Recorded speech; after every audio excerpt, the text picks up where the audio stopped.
عادي عاد بدو مهتنتي رنت عادي عاد بنين كم هادنقيا قدوميها حسين تدكي أساسي قدوميها عاد بنسو دويننا سكولكا runtii ka safaarad ahaan markay noqoto waxbarashadu waxay ka mid tahay waxyaalaha ugu waaweyn aan xooga saarno sida ka warhaysiin waxaan ka mid ah hawlaha aanu qabanay ama aan qabanno inaanu safaaradaha UK jooga aan uga raadino scholarship dadkii maxaa la yiraahdaa ardaydii wadanka joogta marka dad baa inoogu maqan Taiwan meelo badan baa hadeerto maalin dhaweyd Oxford college baanu uga raadinaynay waxyaalaha ugu waaweyn hadda Ingiriiska aanu kala hadalnay waxa weeye Chevening scholarship baa jira waa scholarship ay bixiso wasaaradda arrimaha dibadda Ingiriisku marka Somaliland 8 qiyaas ahaan 8 baa la wada siiyaa marka 4 reer Somaliland baa la siiyaa 4 reer Soomaaliya marka waxyaalahan kala hadalnay waxa ka mid ahaa in haddii dawladda Ingiriiska noo kordhin karaynin inako adeegsanayna mechanismka already jira inaan noo ogolaadaan inaanu anaku ku darsano aanu double garayno ama dawladda ha nooga timaado ama ha nooga timaado dadka maalqabeenka reer Somaliland let's say 300,000 hadaynu galino systemkii Ingiriiska isticmaalno already jiray systemaha aanu alifno iyagii baa imtixaanada ka qaadaya ardaydu iyaga jaamacadii raadinayaan marka taa runta waxay ku cadeynaysaa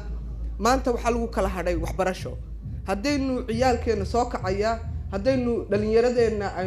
aynu maartay wax barin hadda dhibaatooyinka faraha badan oo dadku aqoon la'aanta ay sheegan dalkeena taala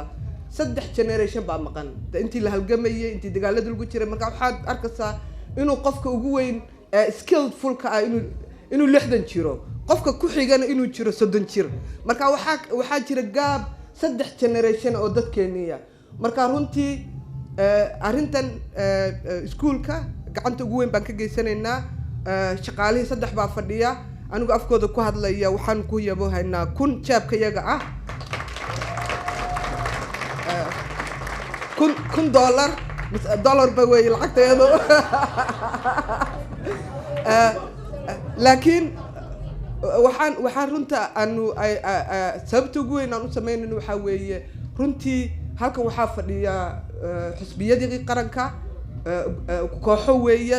network weyn bay leeyihiin sidaas la eeg waxa fadhiya businesseski marka in aynu 20ka aynu ku soo galnay aynu ka dhigin tabaruca aynu dib iskugu noqono oo cid walba tiraado 500 baan awoodnaa 1,000 baan awoodnaa si ay wax tara u noqoto waayo hadeerta waxa dhacaysa hadii maanta dhalinyaradu wax qaban qaabiyeen waa adagtahay bari in mar labaad waxa la oranaya Maxamed Axmed Cali maalin walba Maxamed Axmed Cali muna daba socdaa marka maanta la iskugu keenyaaray Janiski maanta jira in waxa aynu qaban karno aynu maanta qabanno aynu marti fiican gacan jeeb u galnaba runta dhamaantiin in ku wada dhiirin galinaya community worker kayaga ama maxaa la yiraahdaa counselor kayaga danka community halkaas fadhida waa Europe insha Allah Yusuf halkaas ka soo doonaysa Mustafa insha Allah Europe baad kala soo xiriiraysaa inta marka laga tago runta waxbarashada waan ku dheeraanaya waxaan doonayaa dhamaantiin institutionada ka mid yihiin waxa jaamacadaad ka soo baxdeen qof walba jaamacadii uu ka soo baxay wuu la hadli karaa network buu ku leeyahay waa inaynu isku dayno anigu kolleyba ayaan ahaan waxaan iri geeridaydu haddaan haddii aan u helo 50 dhalinyaro oo reer Somaliland PhDs masters scholarship around the globe geeridaydu waa xalaal marka qof walba inuu commitment naftiisa la galo uu yiraahdo sidee baan generationkan la 3 generation baa inaga lumay sidee baynu uga shaqeyn karnaa inuu generationka dambe dhalinteenu oo dadka ka harin aad baan idin wada salaamaya aad baan Dinar u soo dhaweynaya oo liiskii markii dhaweed martida dibadda nooga timid afqaraf ambassador afqaraf aad baan soo dhaweynaya runta waxaan rabaa kaltuuna inaan halkan ka xuso xildhibaan kaltuuna iyaduna halka aan ka arkayo runtii meel fogna nooga timid marka inta kala magac ahaan waa isku kin wada qaadaya xisbiyada qaranka dhamaantiin aad baad u mahadsantiin ambassador ayaan aad baan kuugu mahadnaqaynaa waxayna tusaalaysay oo ayna siisay waana dhaxalgala talooyin iyo tusaalayaal lagu dayan karo mar labaad baan u mahadnaqaynaa waxaan isagana halkan uga mahadnaqayaa ambassador Dinari oo aan doonayay isagana isagoo ka yimi all the way from Denmark in aan laba kalmadood isagana siiyo كسر دو أمباسدور ديناري. بسم الله الرحمن الرحيم. هذه باركين سلام يا ريد مارك ريد لندن سوري مقالة دي ما حسوسته runtii caawa waxay tahay farxad waa markii labaad London imaado waxaan hortay idinku ambaliyaynayaa dhammaan caawin reer Soomaaliland halku dhan yihiin idinkoon maanta aan ku fadhiin xisbi ama aan ku fadhiin reer runtii haddaan yar ka taabto saddex qodob baan rabaa inaan ka hadlo heestii baxaysay caawa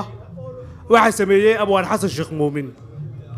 ilaahay abwaanka ha u naxariisto waa nin reer Boorama ah وأنكي سميه هستي بركي لقرية فرت الصومالية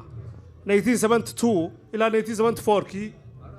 لها تاريخ ذا قرر وين أفكارني كقطنا حوبكي كقان ضيو هدو أدون كودن فهمية مركو تالنتي قدت كينو وحكم لها محمود أحمد علي سيدا أي شيء تاي كلتون يدت كالكال ليبا وعينو تاي قول درو إنكو شيء إنا father of education كي الصومالي ده in caawa aynu haddana leenahay deyrkiisii baa dumay qarankeena guul dara ku tahay aqoonyahanka soo dhoofay ee qurbaa joogay guul dara ku tahay dadka garanaya value tacliinta ayaa guul dara ku tahay waxa jirta maamaha English oo ah haddii aqoontaanu aanay bedelin maskaxdaada kama duwana shaarkaad xidhantaad subaxdii xidhatay habeenkiina iska bixiso marka runtii waxaan idinku ambaliyaynayaa inaad halkan isugu timaadeen waliba waxaan qabaa inaad intii la filayay aad ka yartihiin dadka reer Soomaaliland dadka ay aad ku tabayaan ama ay higsanayaan ama qurba joog ay kala isleeyay way ka talent badan yihiin way ka awood badan yihiin waa reer London ama reer UK waxaan qabaa in iskuulka Faransiiska sida la sheegay aad looga qayb qaato la xoojiyo xukuumadda waajib baa ka saaran waxaan xasuustaa ayaanu caawa halka fadhido ambassador markaan uu xukuumadda ku jiray 2009 civil society gina daliil jiray baa heedo jiray waxa sa khaldan caawana waxa leeyahay xukuumadda waajib baa ka saaran waxbarashada ma aha inaynu halkan faraysan ka sameeyno dawladeena waxa iskuul walba waajib baa ka saaran laakiin waxaynu xaq u leenahay inaynu contribution-ka ka qayb qaadano oo quweyno runtii aanu caawa ku hadlay afkii xisbiga wadani oo metelaya oo waxaan anaguna aan declare garanaynaa inaanu ka qayb qaadano Faransiiska xisbi ahaan kollayba de xukuumadda baalka kun kaga dhawaaqday oo kun baanu noo bixinaynaa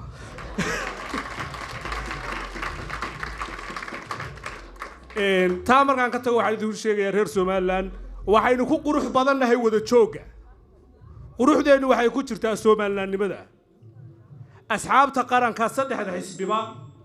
waxay metelayaan dalkii dimuqraadiyadda aad ka baratay UK baa la rabaa inaad ku celisaan dalkii عنفقة إيا قبيالة إيا كلا قايبينتو وحما ما تريسو دالكا وحي يقول دالكا وسوهو يتي سيدو قد بدي كم وقتي عبد الغاد تردو كتير دي شقا قرن حسب يقو تاغير سيهاي مرلبات ما انتو عنو عن يا عالم كدولة دو إمارات كتاكتي معنى هيدو ما هاينا مسبي حسودو وينيان قرن كالسومال لابو متليا شرفتيني بو متليا wixii wanaaga xukuumadda xisbi ahaan waanu ku taageersanay haddaanu dhaliilo dalkana ma nabin dadkana ma nabin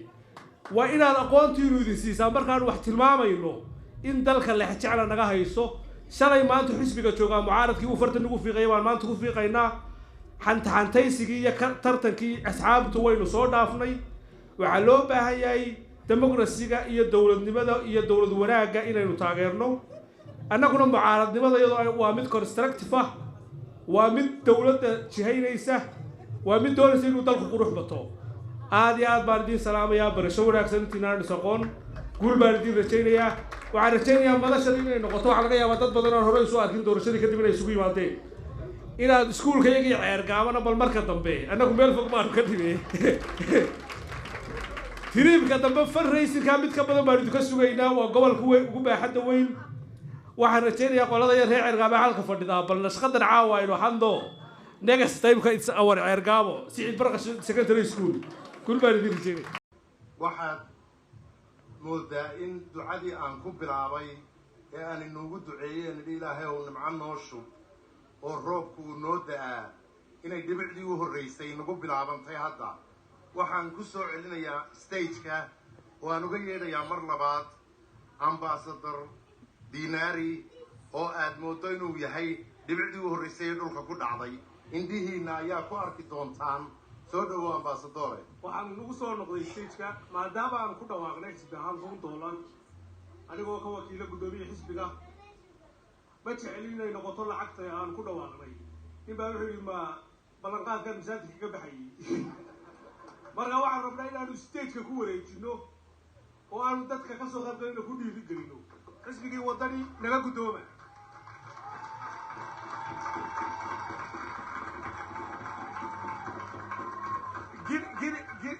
lacagtiina gerigana ma kala dhaqaana haddii wax la socdaana waa nagu soo celinaysa haddii wax ka dhimaadana hanta xisbiga usoo doonta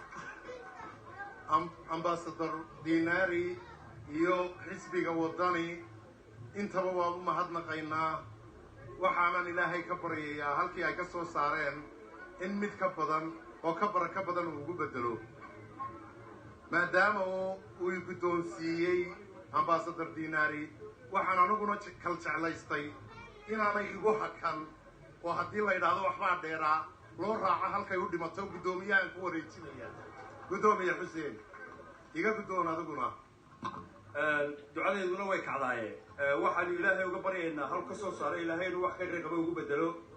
wixii uu jecel yahayna ilaahay siiyo intiina fadhidana waxa ogaataan ducadu caawa inaanay naga dhammaanayn oon sidaa wadayn ilaa caawa